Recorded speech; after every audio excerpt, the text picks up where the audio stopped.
દુઃખની વાત છે કે આખા ગુજરાત અને આખા ભારતના નેશનલ હાઈવે ઉપર અત્યારે વરસાદના કારણે જે રોડ ડેમેજ થયા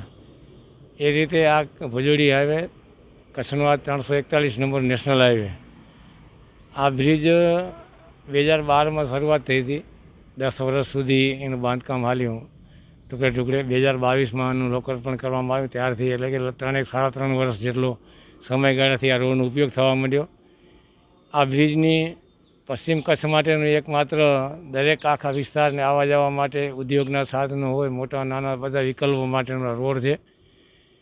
એની હાઇટ પણ વધારે કારણ કે રેલવે ક્રોસિંગ હોવાથી લગભગ આગળ ટોપની અંદર 14 થી 15 મીટરની હાઇટ છે. એમ છતાંય એને આ કચ્છના જે એક ભૌગોલિક પરિસ્થિતિ કહો કે એની જે કલ્પના કહો એ હિસાબે એની જે ડિઝાઇન કરવામાં આવી એ પણ ટેકનિકલી ધરતીકંપ વિસ્તાર ઝોન હોય, ઝોન 5માં આવતો કચ્છ હોય,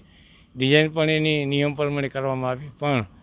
એની જે કામગીરી જે છે ક્વોલિટી અને એમાં વપરાતું જે મટિરિયલ જે છે એની કોઈને કોઈ ગુણવત્તાની અંદર બાંધછોડ કરવામાં આવી. એના કારણે જે આ ઊંચી હાઇટવાળો આજે 15 મીટરની હાઇટ હોય અને એની આ દિવાલ જો બારે પ્રેશરથી જો પેચકતી હોય એમાં માથે ડામર કામની જે ભારે વાહન હાલવાથી ડામરની અંદર વરસાદની અંદર જે તિરાડ પડે એ તિરાડને તાત્કાલિક ન પૂરવાથી પાણી અંદર ઉતર્યું અને જે આ 20થી 40 ફૂટ સુધીની જેટલી હાઇટવાળો રોડ છે ત્યાં કને એનો પ્રોબ્લેમ ઓછો થયો. પણ જે આખે 40 થી 50 ફૂટવાળી હાઇટવાળો જે રોડ છે એની અંદર પાણી ઉપરથી જે પાણી રોડની અંદર ઉતર્યું એના કારણે ભારે વાહનથી જે પાણીની દિવાલની અંદર ને જે પૂરું પ્રેશર થયું એને કારણે દિવાલની અંદર તમે જોયું કે નેટની અંદર પથ્થરના કારણે પથ્થરમાં જે ઉપસી આવ્યા. આને જો પરિસ્થિતિ આવનાર સમયમાં રહ્યો તો જારી એટલી ટેન્શનમાં છે કે જારી તૂટી તો આ રોડ આખો વિખાઈ જાય એવી પરિસ્થિતિ છે. બ્રિજની અંદર ઉપર વરસાદનું પાણી પડ્યું આ 3 વર્ષથી. એમાં છેલ્લા 2 વર્ષથી જ્યારે પણ વરસાદ ચાલુ થાય 3-4 દિવસ સુધી સળંગ હાલતો હોય ધીમી ધારે. એટલે ધીમી ધારે વરસાદ પડવાથી જે રોડની અંદર તિરાડ હોય એની અંદર સતત પાણી એક તો ગ્રેવિટી ન મળે, ખાડો થઈ ગયેલો પાણી ત્યાં ને ત્યાં રોકાતું ને પાણી તિરાડમાંથી ઉતરી અને નીચે પૂરની જે માટી જે છે એના સુધી ભેજ જાય અને ભેજની અંદર ચિકાસ થવાથી હેવી વ્હીકલો જે 35-40-50 ટન માલ લઈને જતા હોય એનું પ્રેશરથી એની પ્રેશર જમીન ઉપર આવવાથી ભરતીનું જે લીકેજ હોય તેની પ્રેશર દિવાલ ઉપર આવે અને એમાં ખાસ કરી અને હેવી વાહન જે અહીંયાથી ભરીને જતો હોય એ સાઈડ કે દાખલા તરીકે ભુજથી ગાંધીધામ કે અંજાર કે ગુજરાત તરફ જતો જે વિસ્તાર રોડ જે છે એને જ વધુ ડેમેજ કર્યો. કારણ કે એની અંદર જે 40-50 ટનની ગાડી જતી હોય અને ચાડી ચડતો હોય ત્યારે એની અંદર ગાડીની તાકાત અને વજન બેનું પ્રેશર એટલું બધું જમીન ઉપર આવતું હોય અને એની અસર આ રોડની તમે ચારે દિશા જોશો દેખાશે કે જાવકનો રોડ જે છે ગાંધીધામ તરફ એ સાઈડનો અને ચાડીવાળો રોડ એ એટલો બધો ડેમેજ થયો કે એ સાઈડની જે 14 થી 15 મીટરની હાઇટ ઉપરની જે દિવાલ જે છે એ ઉપરની આખી પેચકીને 6 ઇંચ બારે આવી ગઈ છે ઘણી જગ્યાએ. અને ઘણી જગ્યાએ તો એની જે પેટી છે તારની જેને વેલમેસ બકેટ કહેવામાં આવે એ બકેટ આખું તૂટવાની અણી ઉપર છે. જો ભવિષ્યમાં જો આવનાર સમયની અંદર જો આ રોડની તિરાડ પૂરી અને જે પાણી જે રોડમાં જતું હોય એને રોકવામાં નહીં આવે